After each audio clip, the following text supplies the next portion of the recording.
it's not a prize, but you know what? It has to be done. You got to rip the Band-Aid off at some point. And just before we get started, remember, guys, if you're watching on YouTube, Bodog promo or link in the bio, sign up. We will match up to $400 on your first deposit. But anyway, McGarvin, I have one simple question to ask you, and that is not what's going on in New England, because that's just can wait. But what's going on with our little rivals in Buffalo, New York? Holy cow! Yeah, they're in a tough spot. I know that the general consensus is that their season is over, right? 5-5 season's over. Mhm. I personally don't think so. I think 5-5 is perfectly viable. 7 games to go. You can get yourself to 10 wins, and I think that's probably enough to get into the playoffs. But Yeah. they look the way people told me they were going to look, right? All summer, everyone's like, "Oh, their window shut, and I'm like, I don't really know if I buy that. They still have Josh Allen, they still have Stephon Diggs, they have that defense. They went out and then they drafted Dalton Kincaid, so I'm like, no, their window's not shut. But they don't look very good right now, right? And I know that they fired their OC, Ken Dorsey, and people are like, oh, that's going to fix it, but I don't know. I don't know that I've ever seen a team fire their, offensive coordinator or even a defensive coordinator for that matter in the middle of the year and, drastically turn it around. It's not like they're going to install a new offense or anything like that. It's just going to be a new guy, heading the operation. And that new guy is Joe Brady, who didn't do shit in Carolina, had the 1 year with Joe Burrow at LSU, and his 2019 year, and didn't really show much beyond that. So I don't know if I necessarily buy it. I think there are bigger issues over there than just who's coordinating the offense. It just doesn't look right. And there was that palpable frustration over the summer with Stephon Diggs, and I kind of chalked it up as like, yeah, whatever. He'll be back in the building by September. Everything will be fine. But I don't know that everything is fine. Everything was resolved. I think that Cincinnati loss kind of broke the team in a really weird way. And it's not as drastic as it wasn't in the Super Bowl. It kind of reminds me of how Seattle fell off a cliff after they lost the Super Bowl to the Patriots, where like there was one decision, something happened, and like everyone then started with the finger pointing. Kind of feels like Buffalo's kind of going through the same thing right now. I have a better one for you about that, like how comparing Seattle's non-run on the 1 yard line, which the memory of it will always be ingrained in me because I blacked out. It took me a couple seconds to realize that he intercepted it. Then I lost my mind. But the 13-second game. Yes. Yeah. I want to go more to that because I feel like ever since then, I know, look, there was the Bills fans going, oh, but we didn't win the coin toss. We didn't do this. Kind of like in 2018, how everyone was like, oh, but Patrick Mahomes didn't get the ball in overtime. And the one thing I like to remind people is that Tom Brady converted 3 third and longs in that overtime. Yep. 3 third and 10s, yeah. Yeah. So I look at the 13-second thing where I'm just like, if that doesn't happen, I don't know if the Bills necessarily win, but it definitely changed the complexion of the dynasty. It also doesn't help that I think Von Miller's cooked now. So, oh my gosh, yeah, what's up with that? Yeah. I know he's coming back from the injury, but he keeps saying he's fine. And if this is what he looks like, fine, it's over. Yeah, like it's one of those things where, look, you're older, you're not what you once were. If this was like 2016 or 17, I'd be like, okay, gets a pass. Like the year he won Super Bowl MVP and he was one of the best defenders in the league. But now it's kind of like back 9 of the career to where it's like kind of like Dante Hightower after the COVID year, where it's like he's not the same. Yeah. I think that's fair. And I don't think it's only Von Miller. I think that, everyone expected Greg Rousseau to take a huge step, and I know he's kind of been in and out of the lineup with injuries himself. I haven't seen that big step. I haven't seen it out of Leonard Floyd. I think it's so funny they went out and got the exact same pass rush that the Bengals had when they won that the Rams had when they won the Super Bowl, and they're not getting anything out of it. They're basically Ed Oliver or bust. I think they miss Tremaine Edmonds, more than any of us expected. I know that their Bernard, their replacement, has been pretty good. I just don't know that linebacking unit scares me in any way. Obviously, Matt Milano going down really changes how that looks. And then the back end, the secondary, I love Micah Hyde. I love Jordan Poyer. They're my 2 favorite safeties in the league outside of New England. And I just haven't seen it from them this year. I'm sure they can turn it on, but they're being used in slightly different ways, right? We have Yeah. Jordan Poyer playing a lot more in the slot, which obviously he's very adept at doing. He's done it before. It doesn't look great. I know they're playing Taylor Rapp more as that deep safety, so it's like Taylor Rapp, Micah Hyde, and then you bring Jordan Poyer and you play him inside, and it just doesn't look right. I think Taylor Rapp has been a step slow on a few too many plays, and then their quarterback situation. I know they lost Trey White, but Kaiir Elam, not panning out to this point. Don't want to use the B word just yet, but him not panning out to this point looks really bad. Christian Benford is in and out of the lineup. I know he's hurt right now. So you have, Dane Jackson out there playing corner, and he's a good corner, but I mean, he's fine. Taron Johnson has taken a step back. He was one of the best slot defenders in the league last year. This year, not so much. And you go out, you get Roswell Douglas, who, I don't know, he's a streaky player. He's like Kyle Arrington as far as I'm concerned. He'll string together like 3 great games and then like be trash for 4. He's a streaky player. So I don't know. I think they need to get hot and get on a run, but I just don't see how that's going to happen. I don't either, but you know what I do see happening? I see the third man on the podcast joining us. Everyone's favorite. What goes on? He covers the Patriots, the Ravens, and the Bears. Kyrie Thompson is back. How are you doing tonight, my man? Doing all right. Watching this game right now on Prime Vision. Oh, Lamar. Oh, well, they're going to pass interference out of that one. All right. Okay, fine. I guess that works out. But how y'all doing?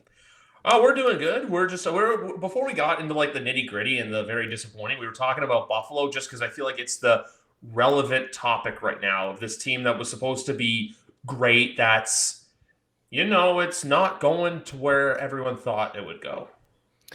And I think, I heard a little bit of the conversation you're having about kind of the nitty gritty, right? Yeah. Of players that were expected to step up and take a step back. When you're in a Super Bowl window, when you have the kind of quarterback that you have in Josh Allen, right? And you got close in that third season where he breaks out, and you got close before you went ahead and paid him all the money. That's really the challenge, right? Because in order to keep on winning with a highly paid quarterback, you need to hit in the draft. You need to hit on your cheap commodities and make sure you're developing them. Flip, whomever you're not going to keep for draft picks. And that's why it was what the Patriots did for so long. It's so unprecedented, right? To have 20 years of success with that. And by the way, have a lot of that success without really hitting on a ton of first round picks after a while. I think they had a decent run there in the late 2000s, but as of right now, the last first round pick to get a second contract with this team was Dante Hightower back in 2012. And yes, I know that they were winning a lot. And so they were trading out of the first round a good amount, or sometimes they get the guy number 32 overall, like N'Keal Harry, but still the talent evaluation has not been what it's needed to be. And that 2022 draft, it feels like we're heading towards a point where Cole Strange is going to be the only guy left on the team here soon. And that's a pick that everyone despised at the time when it was made. So it's really difficult to win consistently in today's NFL landscape unless you've got that quarterback that is the X factor, the eraser, the Patrick Mahomes, the guy that you can go ahead and you can trade Tyreek Hill and you can win a Super Bowl the next season because you've got Patrick Mahomes.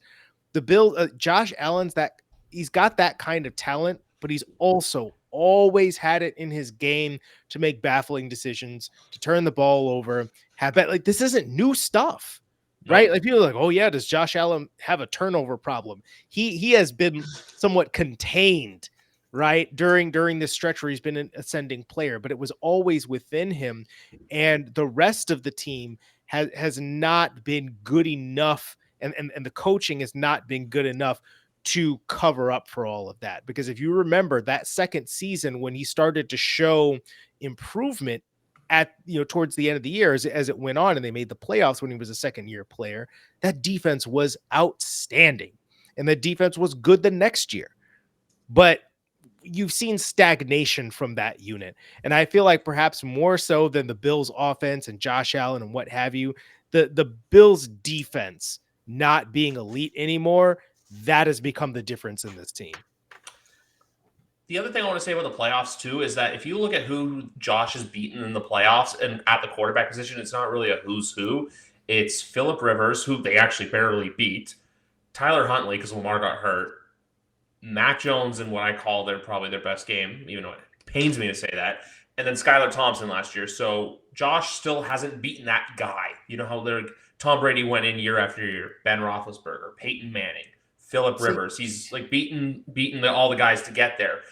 Josh hasn't done that yet. So I'm just kind of waiting for that for him. But at the same time, too, I'll say this right now with Josh, because we were saying earlier how like losing Tremaine Edmonds to your Chicago Bears has hurt them on the linebacking core. It also hurt them next year when Gabe Davis goes to Atlanta and is used more than Bijan Robinson is. So it's just a matter of offensively and defensively, it's not there. And the OC change this late in the season, it just more or less seems like a desperation move to where it should have been the special teams guy probably gone and not the offensive coordinator, because I don't know how you leave 12 man on the field when you practice that all week. That's a situation you prepare for. We saw it happen a record amount of times this weekend. I think 4 or 5 games came down to the last kick.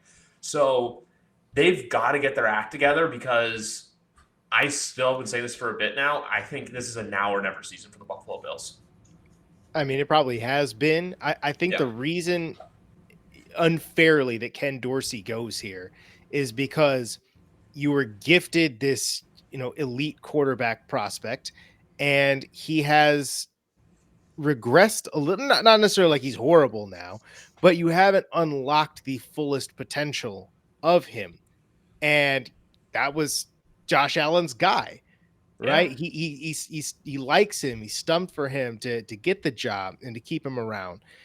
And I think that's probably part of it. It's like, okay, we stuck with you. Where are the results? And they haven't. It's not like Josh Allen's been bad. He just hasn't quite been this transcendent figure that I think a lot of us kind of thought that he was going to become. I will say this. I've never really bought into the idea of Josh Allen hasn't beaten or Josh Allen has beaten these quarterbacks or has not beaten these quarterbacks.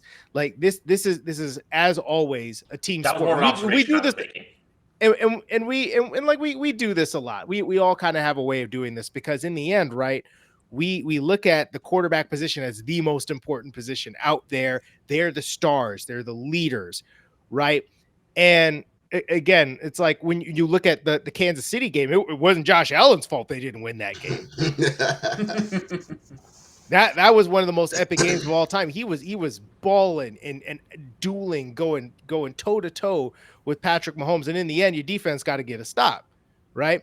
And so I guess I feel a certain kind of way about that, but ultimately, right, again, it goes to the broader picture of what the Buffalo Bills are and the hump that they haven't gotten over.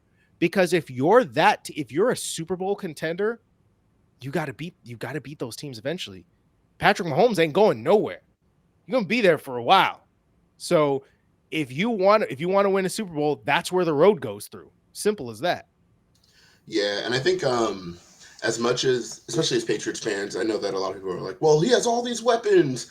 But when you look at the offensive pieces they have over there, it really is only Stephon Diggs and Dalton Kincaid. I really like Dawson Knox quite a bit, but I think I'm in the minority on that, because at the end of every primetime game, there are Bills fans just shitting on him, and I'm like, I don't know, I thought he was a pretty good player. I thought he was all right.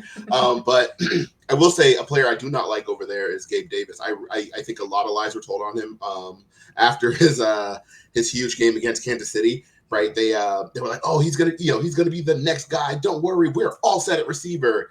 And he's mostly been invisible. He has 2 or 3 big catches. That's okay. It happens. He has 2 or 3 big catches in meaningless games, and the stats look good. But he is just a player that I don't think you put out there and you're like, all right, you can consistently go out there and beat the second corner.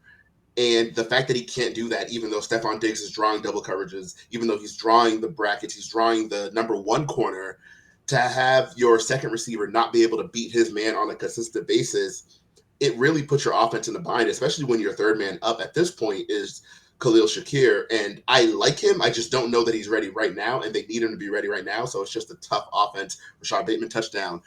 It's just a tough situation over there. And so I liked them going out and getting Dalton Kincaid. I liked that they were relying on the run game early. It just, something is off about the way they're operating offensively in Buffalo. And it's just tough because you see the names and everyone's like, oh, this is going to be a great team. And then you watch the games and you're like, yeah, you have 8 points and it's the third quarter. What's the deal there? Like, and some of it is a focus issue too. The fumbles, the turnovers, the penalties, right? I never seen nothing like James Cook busting out for what should have been a touchdown, fumbling the ball, dribbling it right to himself, and still going and picking up like 25 plus yards. That should have been a touchdown. He doesn't fumble that ball, he ain't getting caught. And again, but the rest of the time when he wasn't fumbling the ball, he looked like a freaking superstar. Yeah. Right? They couldn't stop that man for nothing.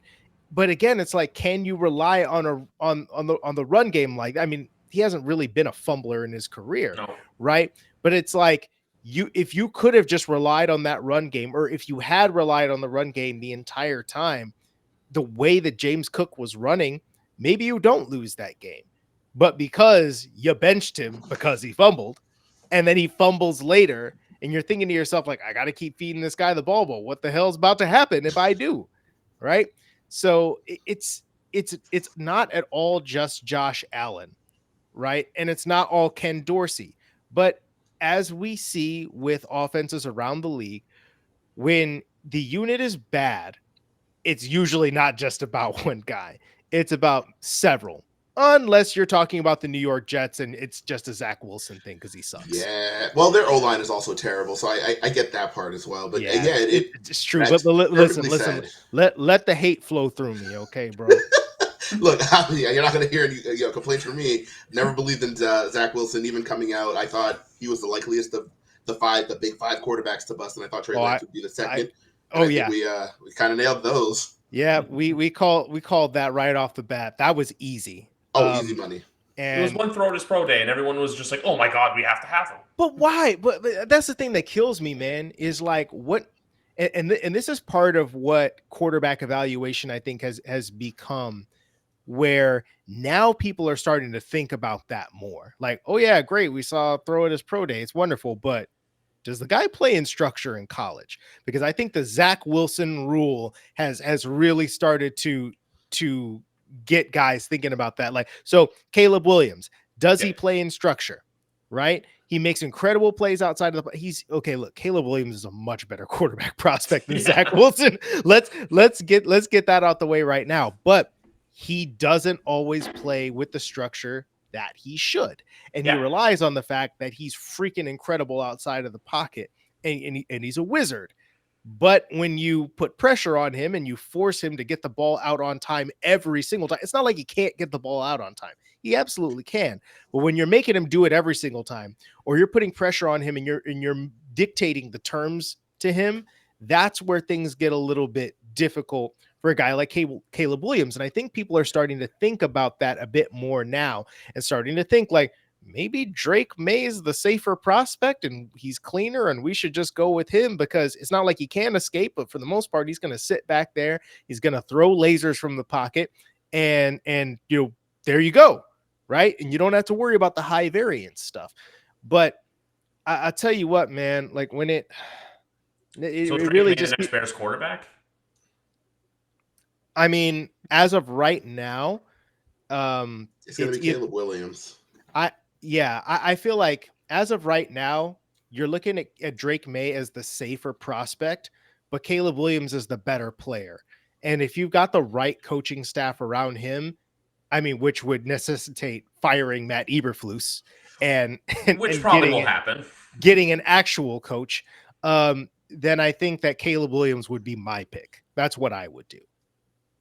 Yeah, I agree with you. It's like Caleb Williams. It's like, look, Drake may be the safer option, but Caleb Williams is like that hot commodity option. I also feel like too we're going to get a Justin Fields draft day trade, like kind of, because you'll have a team out there that's going to want him, and because let's be honest, if you do draft the quarterback with the first overall pick, you're not going to keep Fields around. It's like the same thing with New England right now. Like I think McGarvin and I talked about this, or someone else I talked about this with, where if the Patriots draft a quarterback, Mac's gone by the beginning of round 2. It's just there's no way around it. I like to call it the Josh Rosen effect. Yeah. Well, I think especially in Fields' case, if it's a top 2 pick for the Bears via Carolina, then I mean, you go ahead and you just trade Fields whenever. You don't need to trade him on draft day. You trade him before that, get what you can, because you know you're taking one of those 2 guys, most likely. At least that's what I would think. If it's not a top 2 pick, then I think it's a little bit different. But a lot of it depends on what Fields does between now and the end of the season. In that case, I feel like, based on what I think about Fields, I think he's a good player. But I think that he is miscast here in Chicago. It's not working out. And I think that he could be better used someplace else. So I think a change of scenery would be better for him. I think it makes sense for both parties. So I think that even if Fields were good, like shows improvement and looks like, hey, maybe this guy could be like a top 15 to top 10-ish guy, you're still trading him if you get a top 10 pick, in my opinion, or a top 2 pick, I should say. Top 2 pick. Yeah, 100%. I'm just like trying to think of like the where could he go? That's just the $1 million question. Atlanta. Like, send him home. That's where he's from. He's a Kennesaw, Georgia boy. And I was going to say the Rams, but Atlanta with the right coaching staff, because let's be honest, when Arthur Smith gets generational talents, he doesn't know how to use them properly. We'll just throw that out there right now. He's killing it with Jonnu. Doing a great job there. I mean, basically, you need to find an offense that is like, we go deep. That's what we do. Yeah. We do play action. We chuck it deep, because that's what Justin Fields does. Tampa. That's what Justin Fields does really well. So get him in an offense like that, and you're looking good. Because I feel like people have this conception that Justin Fields isn't a pocket passer. He's just a running back. He's one of the best deep ball throwers in the NFL. Like, statistically, you can go look it up. He's actually also made strides in the short game. He just has to throw the damn ball and not take sacks. That's the thing. He takes way, way too many sacks, and it kills the efficiency of this offense. If he would just throw the football, we might actually be thinking of him a lot differently. But you get him in a situation where you're dialing up intermediate and deep shots on the regular. That's where he cooks. And him plus Mike Evans with a contract extension. So if you trade for him, before the league year, you could probably get a chance at re-signing Mike Evans as well. Just because I feel like if the quarterback situation in Tampa is not exactly solidified, I feel like he's probably going to walk elsewhere. But you know what? I think it's time to rip the Band-Aid off and ask the question, not only what do the New England Patriots do for the both of you, but where do you go from here and how do you finish off the season? It's a general consensus. This is my show, so I'm not allowed to say. This is basically a whole episode called What the Fuck, New England? Well, I've been asked this a couple of different times. I've talked a couple of different times about this the last few days. This has been a long time coming. Yep. And I think that from the moment the 2021 season ended with that beat down against the Bills, and everything felt like, okay, well, at least looks like they got themselves a young quarterback. Year 2, let's develop him, all that stuff. Everything they have done since then has been wrong when it comes to developing a young quarterback. And it shows. And again, this is not to absolve Mac Jones completely, because you also have to look at the fact that the accuracy and the decision-making and all the stuff that we talked about as strengths of his have not been strengths of his. He's been a liability. I feel like a lot of that is because, first of all, you wasted his second year in the league with a guy who had no business running an offense or trying to teach anybody an offense. And then, Julian Edelman said, like, well, yeah, basically, like, Josh McDaniels and Bill O'Brien are interchangeable. He's basically only had 2 offensive coordinators. It's the same system or whatever. It's like, you're still thinking about, you had one system. You had to unlearn that system and learn whatever the hell that was with Matt Patricia. And then you had to unlearn that again and go back to what you knew before. But things are different now. This isn't your rookie year. The slate's not clean. Okay. and the what's been around him has also just not improved. It's not what you do if you're seriously trying to develop a rookie cornerback. And I think that we have now seen that Bill Belichick doesn't know how to function when he doesn't have the greatest quarterback of all time just covering up the mistakes. So that's Yeah, I don't know. I think it's a lot of things. I really do think a lot of it goes back to just last year, right? I know people say, well, they didn't build around Mac because they didn't believe in Mac or whatever the case is there. Where I had the opposite opinion where it felt like last year they, especially early, I think they thought too much of Mac, right? They were like, all right, well, we can go ahead and get Devontae Parker and then run with, Parker, Bourne, and Aguilar, and Mac can just elevate their game. And when that didn't happen, obviously then he got hurt, and all of that weirdness happened.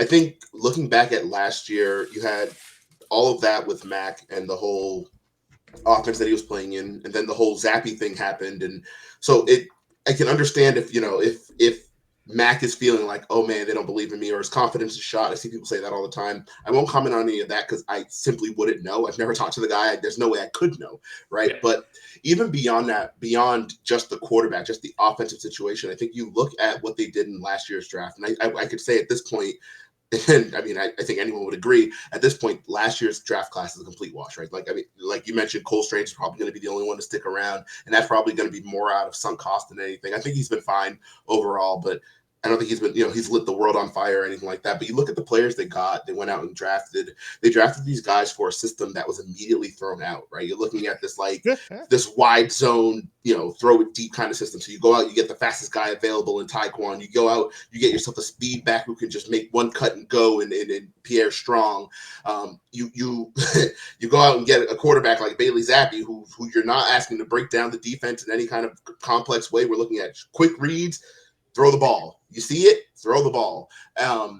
And so once that system gets thrown out, you bring in Bill O'Brien, who's looking for more timing based. We're looking at option routes. We're looking at good decision making. And all of a sudden, Zappy's out. All right, cool. We're going back to a more power run style run game. All right, cool. Pierre Strong, you got to go. Also, we're looking to throw short and intermediate. Taekwon, I'm sorry, there's no role for you here. And so you just wasted an entire draft class building for a system that lasted, I would kid you not, maybe 3 months, because by November, they were back to running power. Right, they were back to like ground and pound. We're trying to just grind out the tough kind of wins because the idea they had in the beginning wasn't working. We saw the most efficient it looked, I would say, would be that Cleveland game. I mean, the Cleveland game and the Pittsburgh game, where they were kind of trying to hit that wide zone stuff, and it was kind of looking like, all right, growing pains, but like I can see where you're getting at here. And the minute that went belly up and they got absolutely thrashed by the Bears, and they like completely did away with that kind of offense. You just look at the draft class and you're like, yeah, that's gonna hurt, because we've seen that you can afford a few bad picks. I don't think you can afford an entire bad draft class. You look back at the Patriots 2017 draft class, right? They ended up with 4 players: Antonio Garcia, Connor McDermott, who ended up coming back, Trey Flowers, and Dietrich Wise, right? That was that 4-man class in 2017. They used a bunch of draft picks on other players. Dwayne Allen was traded for in that offseason. James O'Shaughnessy was traded for in that offseason. Not James Cook. Brandon Cooks was traded for in that offseason. Coney Ely was a pick swap, but you know what I mean? Like, yeah. You basically punted on a draft, and that set the Patriots back to the point where in 2019 they're taking players that you're just using them to replace players that should have been here had you made those selections in 2017, right? You think about it. You went out, you traded a first-round pick for Brandon Cooks. You traded him again in 2018. You traded him away, and now you need a top wide receiver. So you go out and you get one in N'Keal Harry, or you attempt to get one in N'Keal Harry, and that doesn't work out. And in a very specialized kind of role, right? Yeah. It's like, I want to go up and get it, big-bodied guy. How about just a good receiver guy? Like the guy, who cares what the physical profile is? Like you got to have a specific guy. Like, no, get the good players and figure it out afterward. Yeah, it's so frustrating. But when we see that when a team decides to just punt on a draft like that, or ends up blowing an entire draft class, it sets them back about 2 years. And I think the 2022 draft has the potential to do that for the Patriots, because none of those players, especially on the offensive side, are going to make or have made an impact or will make an impact at this point. I mean, Tyquan Thornton was active, didn't play a single snap the week prior. He played, I think it was 12 snaps and got benched after the first quarter. It's not a good situation. And it all stems to, again, we're building to just the decision. And I gave it so much grace because I'm like, you know what? Maybe, and I've been wrong before, I'll be wrong again. So I was like, maybe Bill understands it a little better than I do, and maybe Matt Patricia will be able to do something. So he comes in, and they're like, this is the offense we're going to run. And Bill's like, all right, let me go out and get the groceries for this dinner. And then midway through the meal, they're like, hey, let's order pizza. And I feel like that is the story of the 23 Patriots, where you basically have just this draft class, because the 2022 class is a complete wash. You have just this draft class to try to rebuild something you started in 2021. So it's weird because it's like they took a gap year, right? They started the quote unquote rebuild in 2021. They went out and obviously they got Mac Jones and they started adding, players there, mostly O linemen, right? And you don't have anything for 2022 you can look back on. And then 2023 is all still too new to know. So that's what I look at. I look at 2022, the decision to bring in Matt Patricia, the decision to bring in whatever offense he wanted to bring in, and the decision to go out and draft players for that offense that didn't end up lasting. And I think really quickly, I think part of the other issue here is, and I've seen this a little bit with the Chicago Bears themselves. You can't have guys that are what I call play connoisseurs, not play callers. And I think that Matt Patricia essentially was a play connoisseur. He looked at, the Sean McVay kind of offense and the Kyle Shanahan kind of offense and was like, oh, let me just borrow some plays from there. And, oh yeah, I'll just like teach up the offensive line, the blocking schemes. And it might take a little while because you know what they say, that offensive line, in zone blocking schemes, it takes a while to get the hang of. It's like he was like reading a research paper, right? It's like install an NFL offense for dummies. And like, that's how he ran the entire thing. But because he had no frame of reference for how to teach that kind of offense, he didn't know how to answer the hard questions. And Mac Jones is the kind of guy that wants to know the answers to every question and have detailed information about, okay, if this happens, what do I do here? And what do I do if this happens? A, B, C, D, E. That's how he played so fast as a rookie. And yeah, some of it is because they simplified things and they didn't make him do too much. But again, it was a lot because of that detailed style of learning that he had. And the Patriots couldn't fulfill that last year. I actually think it was maybe partly, oh yeah, we think Mac Jones did so well and he can handle this. But I also think there was a certain amount of just straight coaching arrogance on Bill Belichick's part that, oh yeah, we're just going to go ahead and kind of do whatever we want. I believe in these coaches. I believe that as long as I am here and I'm running this operation, that we can do whatever we want because we've been doing it for 20 years. And he found out that was incorrect. And now we're going to try to, go ahead and put the pin back in the grenade and go back to what we knew before. And there is no going back. And as you mentioned, right now you've got a whole lot of misfit toys, and then you're trying to now get specialty pieces for this offense, which I really like Demario Douglas, and especially at a 6th round value, I'm 1,000,000% in on that. But that is your big, that's your big offensive skill addition. A couple of 6th round receivers. That's what we're doing. And again, it kind of speaks to this idea of, look, everybody keeps saying we need to go out and trade for a number 1 wide receiver. We need to draft a number 1 wide receiver, and we need to do this, that. We never had to do that before. We just roll with Julian Edelman and like Wes Welker and Danny Amendola. What do we need all these high price pieces for? And you go and look around at the top offenses in the league, and they are filled with dynamic playmakers that were taken in the 1st and 2nd and like 3rd rounds. Okay. So I think that eventually when the New England Patriots get their heads back above water, it's going to be because they put stars on the offensive side of the ball. That's not to say that Demario Douglas can't potentially be a star, be a really good player, what have you, but you can't bargain shop anymore. Eventually you got to get some real blue chip players.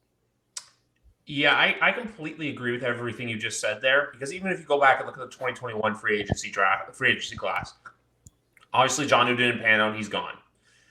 Judon's been probably the best piece that they've gotten out of all those players there.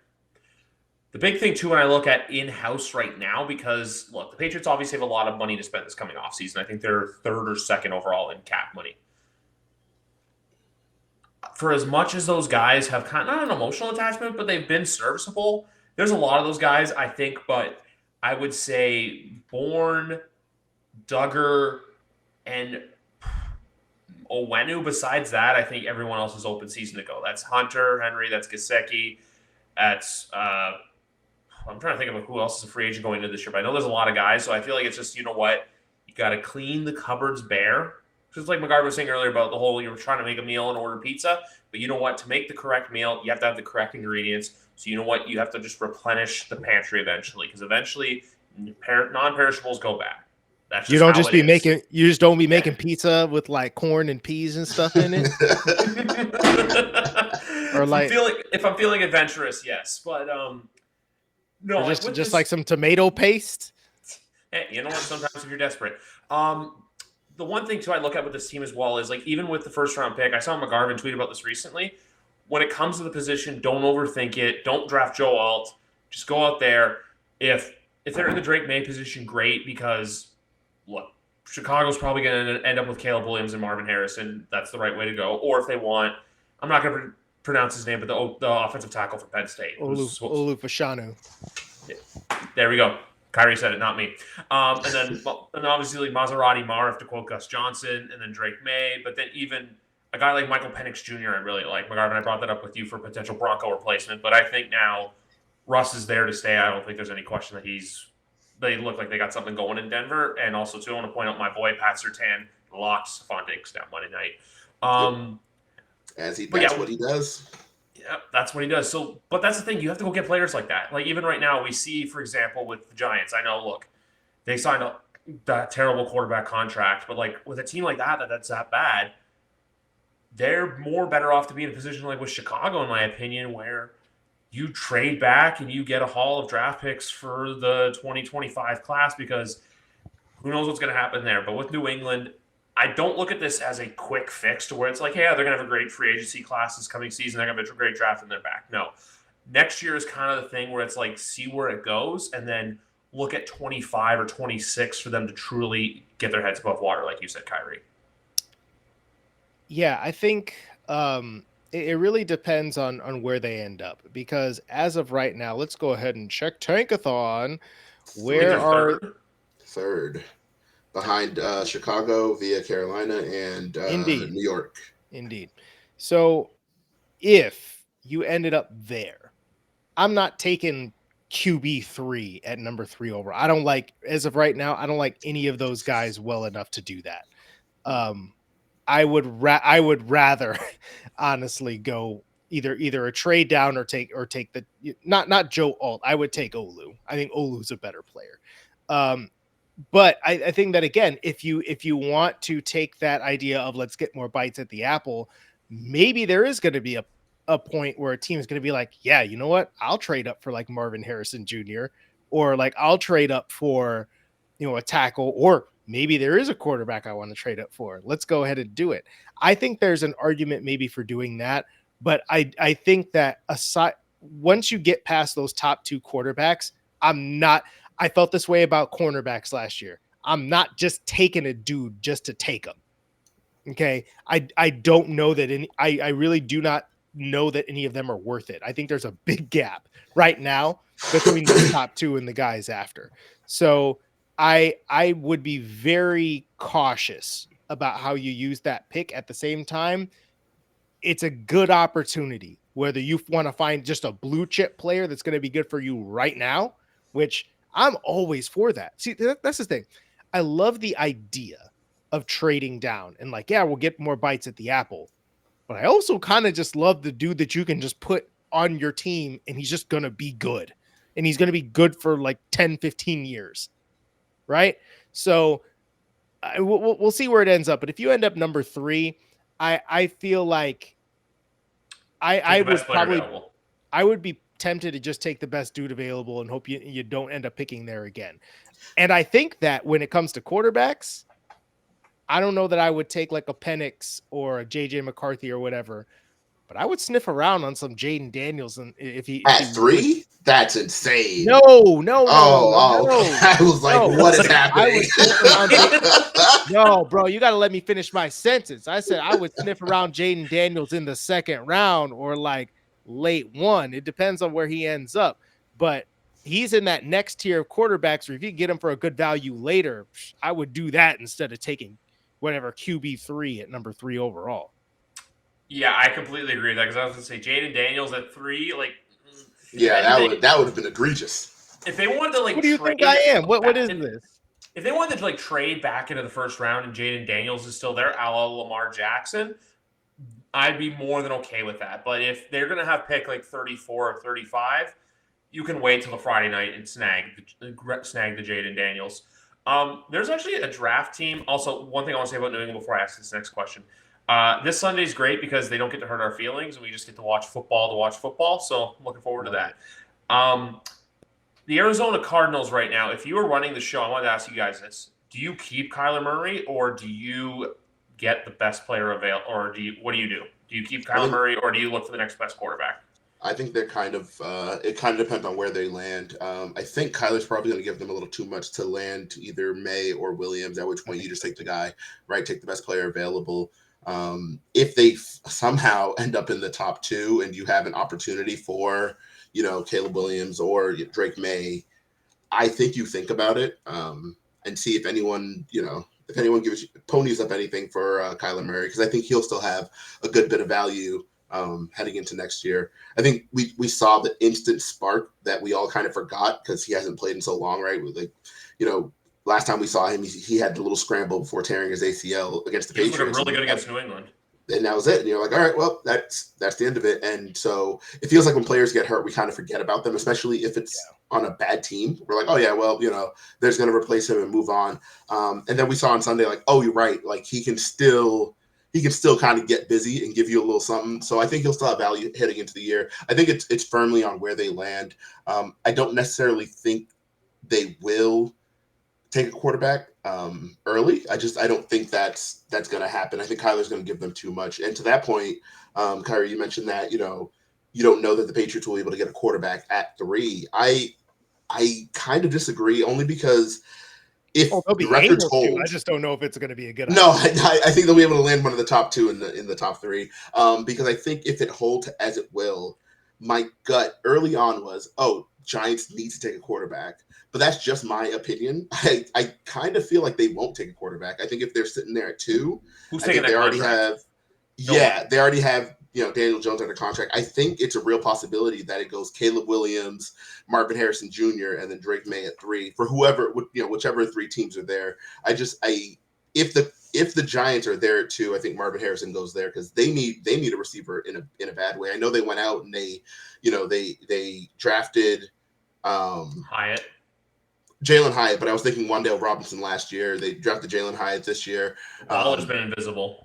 Yeah, right. They traded for Darren Waller, and now his hamstrings are broken again. I just think they need a guy, like just a guy, and they simply don't have one. They have an offense built of slot receivers, kind of like the Titans in a weird way, except New York slots are faster. So I think if they have the opportunity to just go out and get a guy, I can't imagine that they won't do that. And then, roll with another year of Daniel Jones, because I don't believe they have an out this year. They may have one at the I think it's they may have one after that. Yeah. So I can absolutely see the scenario where if the Giants are there too, you go Marvin Harrison, don't even look back. It could be. I personally, and I think that this is probably where I'm at right now because I just don't like Daniel Jones at all. I think that, and again, you absolutely have to mention the fact that they paid him that money willingly. Cannot fathom why they decided to do that, but they did.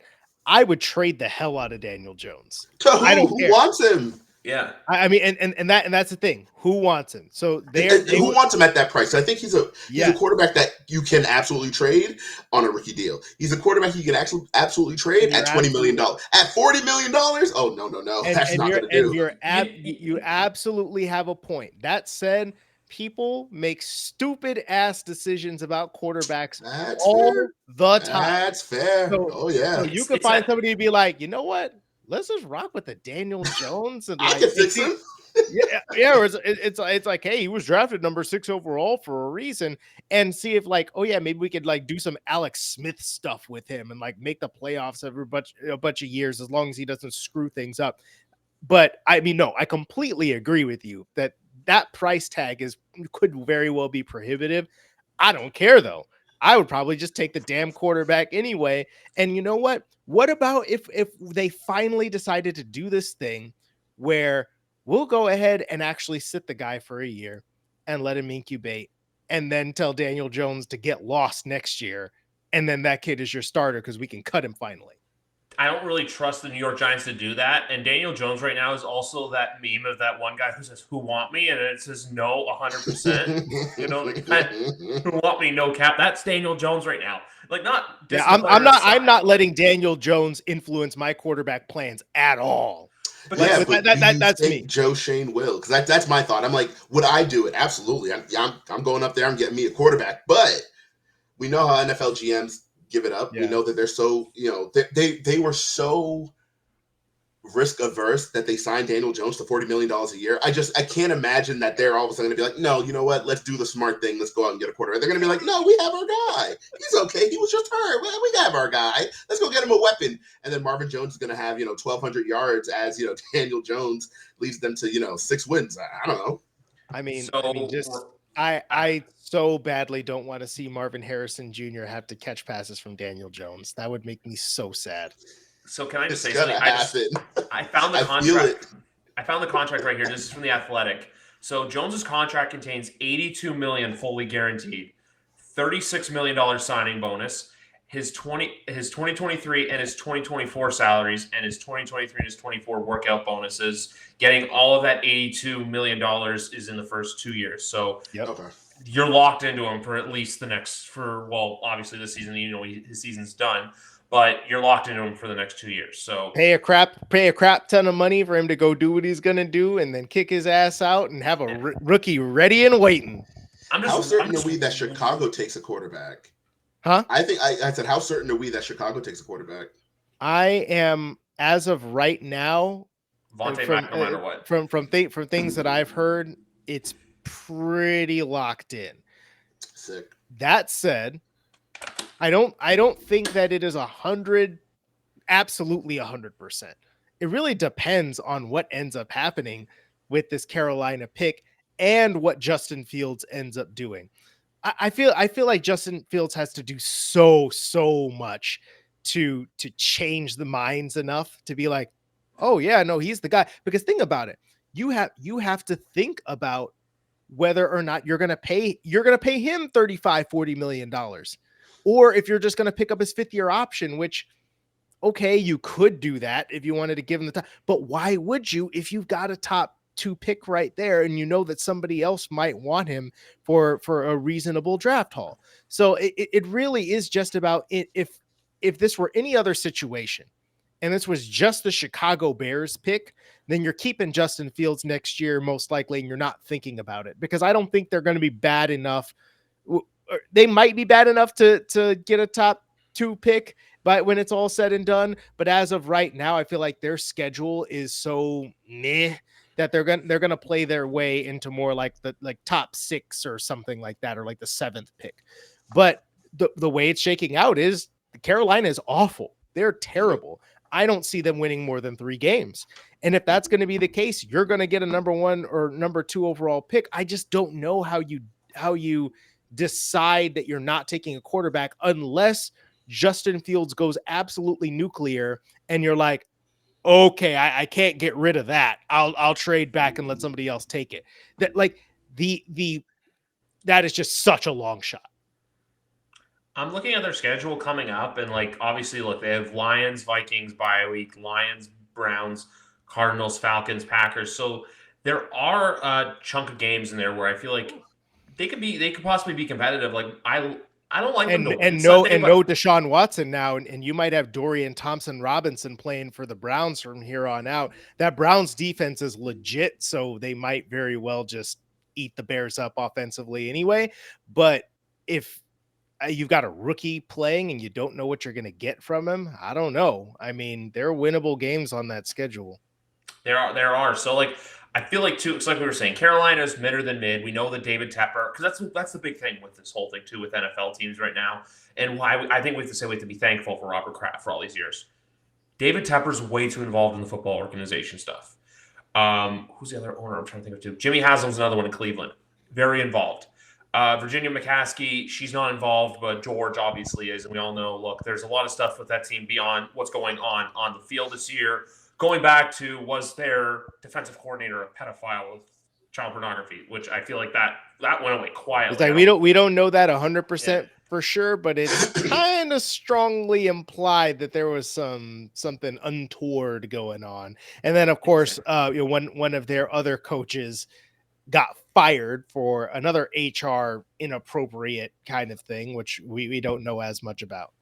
And then also to the whole Arlington Heights situation and the belief that once Virginia does pass away, they're going to probably sell the team to someone. Who knows if that's Jeff Bezos or not. But Chicago's like in that weird position too, because it's like they're not what they once were. Like I feel like a player I've been critical of what his contract was, Cole Kmet, but Cole Kmet's looked very good this season so far. Yep. Like I'm not saying like top tight end, but like he's been Cole solid. Kmet's a top 10 tight end now. And I don't think I would have said that last year at all. Basically, the only thing Cole Kmet does not do is separate from man coverage. He's never been very good at it. He's not very fast and very twitchy, but he does everything else. He doesn't drop the ball.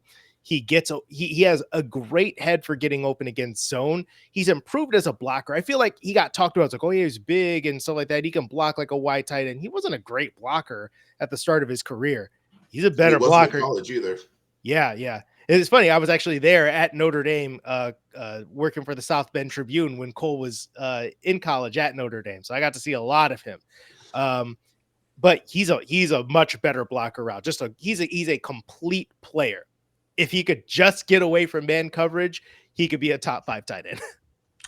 Yeah, because that's the thing too. And even this year, he got paid like a top 10 tight end. And I was one of the people. I don't know how many other people were like this. Where we were all like, "Are we sure he's really worth the money that he's getting?" I believe he's like 4 years, $50 million or something like that. And so far, he's proving his worth with the Chicago Bears. So they just have to figure out the wide receiver position because look, they have some pieces. Darnell Mooney's like another player where it's like Gabe Davis in a sense where he has his flashes where he'll have like a couple good games here or there, and then he has a couple games where he's kind of relatively quiet. Khalil Herbert's obviously been injured, but Marvin Harrison Jr. to the Chicago Bears, no matter what.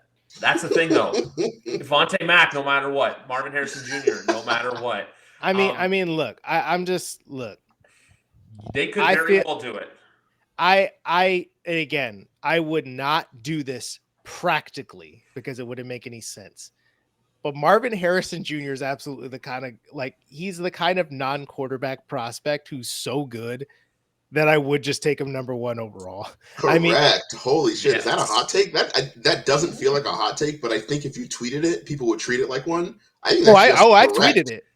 Yeah. Did they get on you? Because no, that's just correct. The funny thing is that I think Bears fans are kind of in this interesting phase with Justin Fields where they I still want to believe that it's over. I mean, yeah, of course. I think he's just out of time. Yeah, no, absolutely. Yeah, 1,000%. But there's that part where you kind of want to believe like, oh yeah, maybe there's some, I do think that like there's something that Justin Fields could do. He's just not going to have enough time to do it. Yeah. And I don't know that he's capable of doing it at this point in his career, but there's this part of me that looks at Marvin Harrison Jr. and it reminds me of that old Bobby Knight quote from back in the day where somebody asked him about Michael Jordan. And he was just like, he's the best basketball player I've ever seen drafted. It was like Portland was talking about this with the number 2 pick. They were just like, dude, we got Clyde Drexler. We need a center. And that's why they ended up taking, Sam Bowie. And they were like, yeah, we need a center. We're not drafting Jordan at number 2. And Bobby Knight was like, draft Jordan and play him at center. It's like, I'll draft Marvin Harrison Jr. and play him at quarterback. Yeah, he's a generational type prospect. There's nothing wrong with taking them at 1. I think we've gotten to a weird point in the NFL timeline, the NFL draft timeline, where you're either taking a quarterback or a pass rusher at number 1 overall, and that's it. And even pass rusher even now gets looked at like, you're taking a pass rusher, you're taking quarterback. but It's got to be Myles Garrett. Yeah, right? I don't know. There are other great players you can take one and just be okay. I remember when the Chiefs took their Eric Fisher? Eric Fisher, in, what was that, 2012 or 2013? I think it was 13, the trash draft class, which Luke Jokel going number 2. Yeah, you're just looking at it's just a graveyard the whole way down. But I remember people clowned that pick because they're like, "Oh, why would you take a tackle that high?" And I kind of liked the idea. I didn't like how it turned out, but I liked the idea of like, we don't necessarily need a quarterback right now. We don't have a quarterback who we think is the guy. Fuck it, let's go get the player we think is the guy, regardless of position. Go out and get him. Short of drafting a kicker or a punter or long snapper at 1 overall, if there are no other players that you think can provide better value, just make the pick and worry about the blowback later. I think we do a lot of this like, oh, well, we're going to take this guy because like people are going to be very upset if we don't. And what if we miss on this guy? It's like you have, it's like you have to take a quarterback. Do you? And right. And we were having friends of mine were having a discussion about this where it's like, I mean, we've heard people like Drake May is going to be like, like Nate Tice's like highest graded quarterback prospect ever because he's like so clean, and hear about, oh, he's a Justin Herbert and, Josh Allen hybrid kind of guy. And, Caleb Williams could be the next Patrick Mahomes. We hear this all the time. I feel like when I watch them, I think you're looking at 2 players who have a strong chance of being good. I don't know that I'm looking at them like, oh my God, they're both surefire Hall of Famers. Yeah. Right. And so I feel like anytime you're looking at players in that kind of vein, that I'm not like, oh yeah, you absolutely have to take him. And if you don't, it's a mortal sin. So to me, I think that Marvin Harrison Jr. would absolutely be worth taking number 1 overall. It's not going to happen because quarterback is so important. Everybody's got to find one and all that good stuff. But I just think that we really throw around generational too much when it comes to quarterbacks. And there really hasn't been a truly generational quarterback since Andrew Luck. I didn't even really think of Trevor Lawrence quite that way. He was super clean in a way that was approaching and maybe approximating a little bit of Andrew Luck, but he was not Andrew Luck, and he hasn't been at that level in the NFL either. No, because if you look at Andrew Luck by his third year, sorry to cut you off, McGarvin, he was in the conference finals. Did he get his ass kicked? Yes, but Andrew Luck's gonna go. He was one of the last generational player, but he's also, in my opinion, one of the biggest what ifs in NFL history. Oh yeah. What if he had a GM that wasn't fucking crazy? All that said, I do like Drake May, and I did tweet out that I thought that if you are in a range to get him, you go out and get him, and don't overthink it as far as quarterbacks go. Yep. And I think that's for me, very specific to the fact that I just don't believe in anything the Patriots have cooking in that quarterback room, right? Like I tweeted out as well, like, send me Will Greer. And some people were like, whoa, do you think Will Greer can play? And I'm like, no, but if you don't think Matt can do it, I don't want to see Bailey Zappi. Fuck it. Give me Greer. Cause I refuse. It's either you give me Mac or you give me Greer. Do not give me Bailey Zappi. If you feel like Mac, give me Malik Cunningham. Give me Malik Cunningham. Give me someone who's not going to bore me to fucking tears, and number 4 will fucking do that. So I'm like, look, I just don't believe in anything they have going in their quarterback room at that point. Go out and fix it. So don't throw a face spike into triple coverage. Got it. Holy shit! I mean quadruple coverage. I was going to say you thought that was boring because I thought yes. I thought that shit was hilarious. You know why it was boring? I saw that play. And I literally I fell to the floor laughing, like cackling, like a falsetto laugh, like the kind of laugh like I'm surprised at myself. I'm like on the floor, and my wife is like, "Bro, what is like basically like what's wrong? Like why are you acting like that?" And I'm just like, "Look at this pic," and I'm like showing her the phone. You know why it was boring? It was boring because it was so inevitable. It's like when you know that the butler did it, you're watching a movie and you know the butler did it. So like all the twists and turns can be great, but like at the end they're gonna be like, oh, it was Jeeves, and you're like, I fucking knew it. Oh no, I tweeted it, or actually no, I didn't tweet it out. I said it in a group chat and I screenshotted it and then tweeted it out to show everybody that I called it. Somebody was like, because my Bears fan friends so desperately want the Patriots to win games so that they can get out of the way of the Carolina Panthers, right? So we can be sure that they can be absolutely dead sure that the Carolina Panthers are going to get that, top 2 pick. And there's like, oh yeah, well, what if the Patriots, what if Zappy comes in and wins the game? And I'm like, it's like 99% more likely he's going to throw a freaking Right, he's gonna throw horrible a game-ending interception. And Look what he did. that's what happened. Yeah. If you guys thought last week's game was great, are you ready for Northwestern Iowa Part 2 next Sunday at MetLife Stadium in New Jersey? Where we go down and play the Giants? Yeah, Tommy DeVito versus to be announced, but probably Mac until he does something stupid, which I want to make a point about him, but when Bill O'Brien was laying into him, that's where I gave up on him because he looked like, do you guys remember when you were kids and your parents would like just be like, shout your name and like right away you knew like some shit was coming, like a storm of just verbal abuse was about to come your way, or worse, when your parents are just chastising you and you just have to sit there and take it. That's what Mac did in that game. Yeah. Where it's just like, why'd you do this? Why'd you do this? And then you're just like you're sitting there quietly like a puppy dog shriveled up in the corner. Where the only correct answer is, I did this because I'm a dumbass. Like when you're getting that kind of trouble where you're like, you have no excuse. You're just like, why'd you do this? And you're like, I'm a dumbass. What do you mean? Like, when your parents are 16 and you, and you stupid. just have, or your parents just go, oh, you don't explain yourself. Just say okay. And it's like, just say okay. That's what it was. Yeah, what are you supposed to say? Yeah, it's like he knew he shouldn't have thrown that. The thing with Mac is it's so funny because I was called a Mac hater the other day, which is really funny because prior to that, I'd only ever been called a Mac stan. Neither is true. And it's just one of those things where it's like, I'm seeing him make the mistakes that we were told he wouldn't make, right? He's not going to lose you the game. Kyrie mentioned it earlier that, this decision-making is supposed to be there. His poise in the pocket is supposed to be there. And he's supposed to just keep you on schedule. And so when you see him making mistakes like he did in the Dallas game where he's just throwing that bitch up and you're like, why? He's right. The defender is right there. Or he's like throwing across his body. And you're just like, these are the things we were told you don't do, right?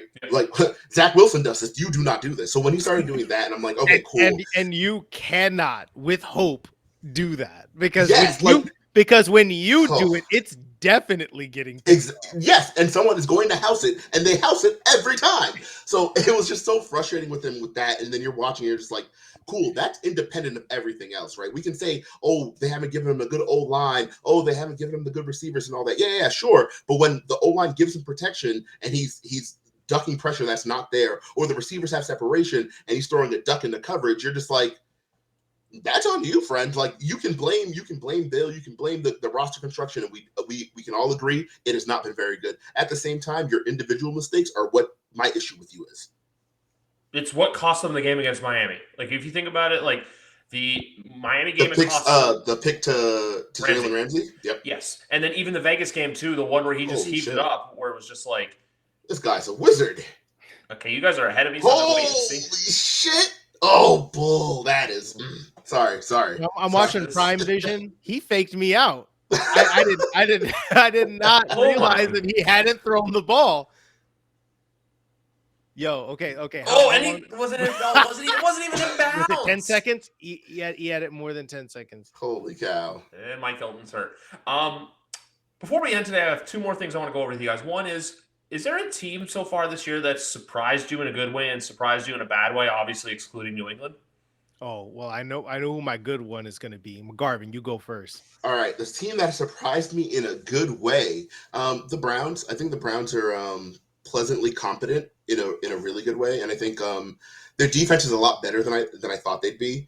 Just because they didn't really add any like elite players to the defense, so you're like, all right, they're probably going to be as good as they were last year. And everyone just took a huge step. You have Martin Emerson, who's playing good corner for them. I always thought Greg Newsome was really good. I know that his rookie year, people were kind of shitting on him, like, he wasn't really worth the first round pick. Huh? Didn't he tear his ACL in his rookie year? Yeah, but prior to his injury, he played pretty good ball. He was always in position, and he had a few catches go the wrong way, right? Like just 50-50 balls that went the other way, and they're like, oh, this guy kind of bites. He's a good player, though. I think they have been a really nice surprise. What hasn't been surprising, though, is that Deshaun Watson is absolutely cooked. He's 28 years old. He's absolutely cooked, and everyone is just pretending like, oh, maybe he'll get back to it. And it's like, not really. The team that has surprised me in a bad way, I would say, is Pittsburgh. And I know that's weird because they're, 6-3? And so it's like, oh, how could they surprise you in a bad way? That's going to catch them eventually. Yes, exactly. The surprise there is that their offense is actually not very good. Right, they're another team that's kind of getting by on defense, and they're kind of making it happen as they do. Kenny Pickett has taken a step back. I know that I liked him last year, and a lot of people were like, and I'm like, nah, he's like he gives you the nice building block, and like if he just takes a step forward in his development, he'll be great. And he kind of took a step back. And I have another one. I'm going to cheat here and give you a second one. Jacksonville's another team that has disappointed me. I know they're winning games. They're leading their division. Trevor Lawrence does not look to have taken a step. He looks like he looked early last year before getting hot down the stretch. I don't love that team. No, I don't either. I think my team that I love right now, actually, what they've done, Houston, CJ Stroud. Oh yeah, I believed in CJ Stroud. I was not here for none of the S2 test nonsense, and I swore by it. It was a little inconsistent, the tape in his last year of college at times. Sometimes it was awesome. Other times it was like, CJ, what are you doing, my guy? But that game that he played against Georgia was the best quarterbacked game anybody played in college football that year. Not even close to me. And I knew then that this was a dude who was probably most likely to succeed of the top two guys in that draft if you were going to go to a bad team. And lo and behold, Houston is not only not a bad team, they're right now somehow a playoff contender. And a lot of it is because of CJ Stroud, but I also think that just the edge that DeMeco Ryans has brought to that defense, Coach of the year. They punch you in the mouth. I mean, we love to talk. I love to talk analytics. I love to get into X's and O's and strat, but there's just something about buy-in. And Houston has bought in completely to everything DeMeco Ryans is about. CJ Stroud, I think they've melded that offense perfectly to what he did in college. And that's the thing that becomes so difficult with rookies is they're coming in and they're learning a new offense. Not to say he isn't learning any new things, but they're learning a different offense and a coach is trying to make you fit their scheme. Whereas they're like, how about we work together on this? And the results have been unbelievable for CJ. Yeah, he basically fast forwarded their timeline. I think he pushed them up a year because I thought they would be also. I thought he would be good individually. I thought the team around him wouldn't be good enough, especially that O-line. And then they just like, yeah, it doesn't matter. We're just gonna make it happen. We're gonna ball out. We're gonna stay in every game, and then we're gonna win it in the end. And it's like sick. So I think he kind of fast forwarded their clock, and I can't wait to see what he does next year. Yep, I think one other thing I want to make on Houston too. Sorry to cut you off, Kyrie. Is if they make the playoffs, I think DeMeco Ryans wins head coach of the year hands down. I know a lot of people were going there saying, "Oh, Dan Campbell." Detroit was expected to be where they are, so DeMeco Ryans, in my opinion, right now is coach of the year in the NFL. It's like they were the number 2 overall pick last year. That was a bad team. That was a really terrible team. And I think the team that's disappointed me is the Bills. I mean, we've talked about them. This should be a team that should be the class of the division, and they have stagnated themselves out of the playoff picture at the moment. My surprise team in a good way was Houston, but I'm going to go with a different one. I'm going to go with Seattle Seahawks. I know they're not exactly leading their division right now, but I was anticipating a step back, especially considering how Geno's play really took a hit last year around December and then January into the playoffs as well. But he's managed to play really good football. They're a team that's right now, look, they have their good weeks and their bad weeks, but they'll probably be a playoff team at the end of the day, too, in the NFC. And also they have their weapons, and then the defense, too, the same thing. They're one of those teams where we were talking about this earlier, how, look, after they lost to the Patriots in the way they did, they just, had to clean house. Eventually, the Legion of Boom all went. They got new guys in, and they just keep getting all these guys that can play good football. Kenneth Walker's a great running back. The wide receivers, too. Even Jackson Smith and Jigba. I still feel like it might take him another year or two, but he's going to be a good receiver in the NFL. And he's also, too, Parkinson at tight end as well. Yeah, Colby Parkinson. Colby Parkinson as well has been a very nice surprise for them. So they just got to keep doing what they're doing, and I feel like Pete Carroll will still be there for a few more years. My disappointing team, honestly, and Kyrie's probably not going to like this, is the Green Bay Packers, just because I know, look, rival with Chicago. But, yeah. But look, because this is a team where it's just like, yeah, you just move on to the next one. But we're quickly learning that, okay, yeah, for as bad as last year was, we're seeing right now that that Jordan Love pick was not the right pick to make. And even though you frazzled and for some reason Brandon Ayuk was your guy, because imagine if Brandon Ayuk with Aaron Rodgers, especially in 2020 or 2021, that's one of the best teams in the NFL. So Green Bay this year, they're in a real pickle because it's like, what do you do going forward? Because you can't just go in next year and take another swing on a quarterback. You have a lot to do if you're the Green Bay Packers, because when you look at that division right now, Chicago kind of figured out what they are. Detroit's good. I want to still wait and see on Detroit just because, look, obviously you're judged on now what you do in January. And Minnesota, too, is another team that's been a very nice surprise because, look, Kirk Cousins goes down. And all of a sudden, they're making it work with Josh Dobbs, which I know Josh Dobbs looked bad in Arizona, but with Josh Dobbs, it's kind of like going from, like, fancy, shitty, like, let's just say like a Honda Civic or something like that, where it's like beat up and not working. And then all of a sudden, it's like you give him a sports car and you're like, holy crap, this guy can actually drive. So it's just what's around him. Like, he's just making it look good. And this Sunday's game, too, 3 weeks ago was a yawn game to now Sunday Night Football is holy crap, this is actually going to be a pretty interesting game. It's Minnesota-Denver, right? Yes, sir. That's going to be a good game. Yeah, I think Minnesota's a really good pick, actually. I thought their defense would be absolutely atrocious, but Brian Flores is making it happen because they don't have the personnel on the defense, right? Like, you have obviously Daniil Hunter, and the D-line looks good. As far as their corners go, I'm like, I don't think they have the corners to be like, competitive like that. But they're making it happen. I like them. I think they're a scrappy team. It's like they're just gonna blitz all night. And that's the thing. If you can generate enough pressure to where they can't pick out the one-on-one matchups and can't take advantage of them, well, then you're fine, right? And I think that's the thing that frustrates me a bit about, say, the Chicago Bears, because they were too happy to sit back and allow teams to just pick apart their basic cover two. And now all of a sudden they're like, okay, let's throw in some well-timed blitzes here and there. But when you don't have the personnel to rush the passer, you got to find some ways to generate pressure and not just be like, well, I hope the quarterback makes a mistake at some point. It's like, no, they can all pick apart basic, spot drop cover two, where you just know where everybody is supposed to be.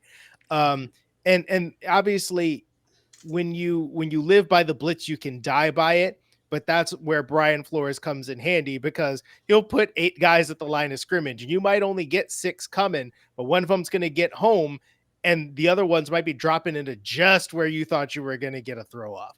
So I think that, like, showing the engage 8 is just, he's a sicko. Yeah, he did it in Miami to great effect. I know that, Dolphin fans soured on him really quickly, but I thought that was probably their best style of defense for the personnel they had down there. I know what they're doing now, with the Vic Fangio defense, and everyone's like really praising it. And I think that really a lot of it is just going on name value with Vic Fangio. But I thought I liked the Brian Flores defense a little better. I think it was more aggressive, more attacking. And given the personnel they had there, it really worked for them. So it's nice to see it working for Minnesota. And I look and I'm just like, thank God he's no longer in Miami, because holy shit, that would have been tough. Because imagine you're sending pressure, you're sending 7, 8, and on the back end you have X, you have Cater Coe, who I think is a really good corner anyway. You have Javon Holland back there, you have Jalen Ramsey.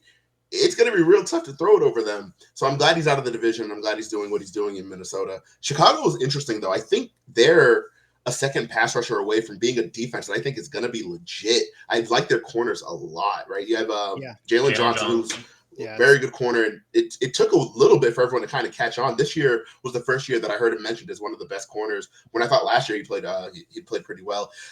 They had the two rookies they drafted last year. Then they have Tyreek Stevenson, who they added this year. Kyler Gordon was the other one. Yeah. I think Kyler Gordon is starting to. He's a baller. He is a baller, and he was a baller. He was going to be a baller from day one. Anyone who watched him in college was like, all right, this guy's going to be really good. And because he wasn't on day one, everyone's like, yeah. And because Chicago as a whole wasn't a great team, I really wanted. He's a baller. I thought Kyler Gordon, if there was going to be when the Patriots didn't take a corner in the first round, I was like, wonder if they think they might get Kyler Gordon in the second, and maybe that's why they didn't do it. And I was watching. And he went to the Bears, and I'm just like, ooh, okay, well, I like this for the Bears, but damn, I was kind of hoping that he was going to be here for the Patriots. And again, he's like, well, he's more of a nickel corner or whatever, but it's like, he's just a little freaking gremlin out there. He loves doing the dirty work. Like he loves getting down there and just like punking people in the run game, Yep. being physical. Yes, more of it. Yep, he's a good player. They're a pass rusher away. I really do think that. I feel like next year's going to be the year that like Chicago's going to turn the corner to where I'm not saying they're going to be a playoff team, but they're going to be that team that's picking outside of the top 10. They're picking, in like that 11 to 16 range next year, winning probably 6 or 7 football games, which I thought like what was going to happen this year, but it still remains to be seen if they do that or not.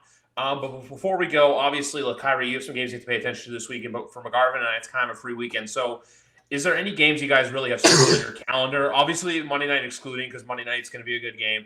But for the Sunday games, is there any game that really sticks out to you that you're looking forward to watching? So I'm sorry, I'm kind of wrapped up in this game right now because Keaton Mitchell is getting early fourth quarter carries for the Baltimore Ravens. This is really intriguing. Like Baltimore really likes to cycle in their running backs. I knew they wanted to give him some more work, but I'm a little surprised that it's not like Gus Edwards or something like that.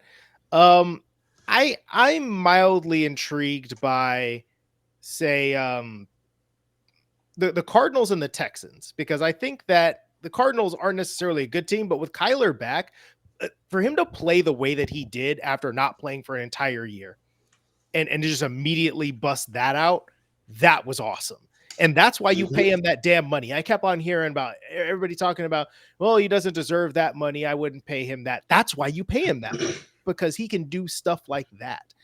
And so, and then again, seeing CJ Stroud continue to grow and progress. And I think both of those teams are scrappy underdog types that are going to go blow for blow with you. And they're going to do the old Dan Campbell, bite your kneecaps off, et cetera, et cetera. Like, I don't know. I feel like that's fun to watch. And then of course, I mean, like, who's not going to watch Eagles Chiefs? That's actually on my birthday. Ooh, happy early birthday. Happy early birthday. You're going to get a hell of a game on that. I hope so. Don't disappoint me. Well, this game was supposed to be a hell of a game, and it has been disappointing. It's interesting because I think the slate injuries, overall, it's actually so mid. Just looking at the schedule, you're just like, what game am I like really hoping? Like, oh, I hope this is on. Cleveland Pitt is probably the one that I was looking forward to the most, and then Deshaun Watson is going to be out, so now I think it'll be Grizzly, because I think that Pittsburgh's defense can make life a living hell for DTR. But I think on the flip side, so will Cleveland's defense for Kenny Pickett. And so I think that'll be just a defensive struggle kind of game. And I kind of like those because I'm a sicko. So I kind of like when, like, all right, cool, the defense is our clear advantage here. Let's see who can fuck up less and win. And then there's Rams. Yeah, I'm into it. Rams Seahawks. Rams Seahawks is another one where I am kind of looking forward to it, but only because, like, I'm thinking there's no way the Rams can disappoint me this many times in one season. Whereas, like, every game they have a marquee matchup. I'm like, oh, this game's gonna fuck, and then the game comes on, and you're like, this game sucks. Like, what is happening? I thought the Pittsburgh game would have been a better game, and that game sucked. And I was like, damn, like the Rams can't be this boring. Yeah, well, it's like, I think you're gonna get Matthew Stafford back, I think, in theory. So hopefully that'll have a similar effect of not making it quite as boring. I think that I don't know, there's like a savage thing about me where it's like, I was willing to give Kenny Pickett a chance, coming out of college, because I felt it frustrated me that people were just actively dumping on the 2022 quarterback class that bad, or it's like none of these guys can play and they're all terrible. And I'm like, oh no, let's see what they actually are here. And then I'm looking at Kenny Pickett that first year, and I'm just like, you're not good. But damn it, if you don't make that like one throw at the end of the game that makes everybody think you're good because your team won. And that's what he's doing this year. He's literally like the second least efficient quarterback in football. Like in terms of like EPA per play, like in like the composite with like completion percentage over expect. He's literally horrible. He's a terrible quarterback, but he's a terrible quarterback for like 58 minutes. Them last 2 minutes, he he gonna gets do it done. something. He gonna get the ball to Pickens, and they gonna make it happen. Clutch? Yeah, it's like, hey, Randy, or it's like, yeah, okay, I know that you were sliding the protection and all that, but I like to think that you were just like, screw it, George down there somewhere. We do not apologize here at YWC Football Talk for the December 7th primetime game against the Patriots and the Steelers. Kenny Pickett, Matt Jones. It's going to be a doozy. It's gonna get off. Oh, good Lord, yes. One game I'm weirdly excited for, or not excited, but interested to see what happens, is Miami versus Las Vegas. Because Las Vegas has had, a couple good weeks with Antonio Pierce, but you have a Miami team coming off a thing here. So I'm going to make a bold prediction about this game. Uh-oh. Tyreek Hill is going to take someone's soul on Sunday, and it's going to be horrendous. If you look at Vegas, well, no. Here's the thing. If you look at the Vegas defense, like the front seven's been playing better, but who's in their secondary that's really going to lock down Jack Tyreek? Jones? Oh, yes. I mean, you talk about Jack Jones locking, something up. It was almost himself. That Raiders defense that secondary is so trash. I like Ja'Cory and Bennett. He's not there yet. Yeah, and then Bills and Jets, just because it's a battle of whoever loses, is just like, look, your season's probably cooked. Because for New York, we know they're bad, but for Buffalo, after they play the Jets, their next 3 games are difficult. They have to go to Philly, where Philly's wearing the Kelly Greens, and I'm sorry, Philly ain't losing in the Kelly Greens. Then they have their bye. Then they go to Kansas City to play the Chiefs and Arrowhead. And then the Dallas Cowboys come to your town. So, and then they go to the Chargers as well. So for Buffalo, this game Chargers game is easy. No, but you know what I mean. That's a team I don't believe in. I should have said them. I don't believe in the Chargers. I'm sorry. If you want a mid-off, go watch Packers and Chargers on Sunday. Ooh, yeah, can't wait for that. Yeah, but no, I'm only saying Bills and Jets just because of the Bills. I'm just saying, like, I feel like that's a game with the way the Bills have been playing that I could see them losing to the Chargers because, look, that's just what's going to happen. But at the end of the day, that Bills-Jets game, like I said, whoever loses, it's more of a battle for us where we're just going to look at it and go, you lost, you suck. Just move on with your life. Even though I feel like the Jets at this point, I was always convinced, they're going to keep Robert Saleh. They're going to do this. Now I think, look, I'm pretty sure there's a chance that him and Joe Douglas are gone because, look, if you think Bill Belichick's whiffed on some draft classes, Douglas in, I would say, 2020, 2021, and 2023 have all been big whoofs by him. Besides 22, where he his 3 first-round picks, it's not looking too good because I do think Mekhi Becton does leave in the offseason for big money. Just because someone will give it to him, not because he's worth it. Yeah, not enough quality tackles in the league, so someone's going to pay him. Mm-hmm. Why do I have a feeling it might be New England? Just because I feel like he fits them. I could see it. Well, you know what it is? The Patriots will sign any division rival that has shit on them, and Mekhi Becton hasn't done that. They've beaten him pretty routinely, so I don't know. Could be fun. Yeah. And then with the Jets, do we actually think Aaron Rodgers is coming back, or do we think he's just sending out smoke signals to be funny? I think he thinks he's coming back. I don't think he actually will. Yeah, I'm sure he thinks he's coming back because, I mean, the irrational confidence that one must have to be Aaron Rodgers.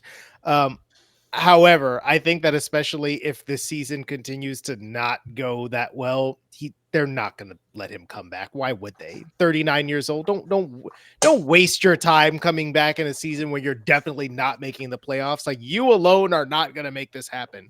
But he's probably going to be like, yes, I can. We're all going to be like, no, you're not. And then I did my research on this matter. Yeah. I just think we've seen younger players come back from the same injury in a full year and not look the same. I can't imagine that a 39-year-old quarterback is going to come back from an Achilles injury, an Achilles tear in September, and light it up in December to where it matters. So I think he thinks he'll come back. Even if he does return and they open his practice window and they activate him, I just don't know that he'll return effectively. Kind of like Cam Akers when he came back for the Super Bowl and everyone's like, oh my gosh, just watch him in the playoff runs. And he was absolutely terrible in the playoffs. And I was like, well, yeah, he tore his Achilles 8 months ago. It's not that there's a reason the timeline is what the timeline is. Yes. 100%.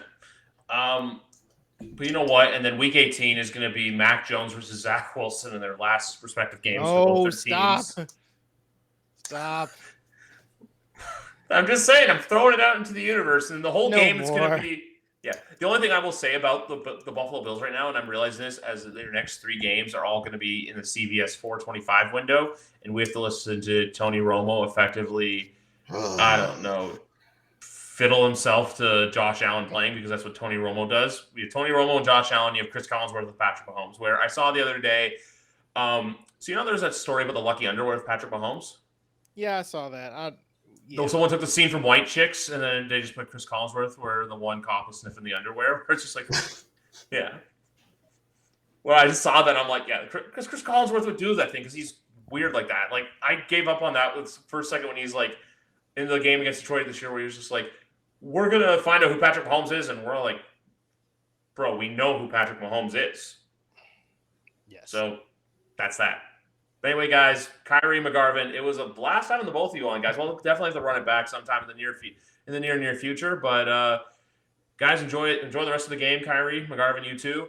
And guys, like I said earlier, the Patriots can't hurt us this weekend, so we'll have to wait and see what happens. But all we can hope for now is a good draft pick. But anyway, guys, 262 in the books. Have a good night, gentlemen. See ya.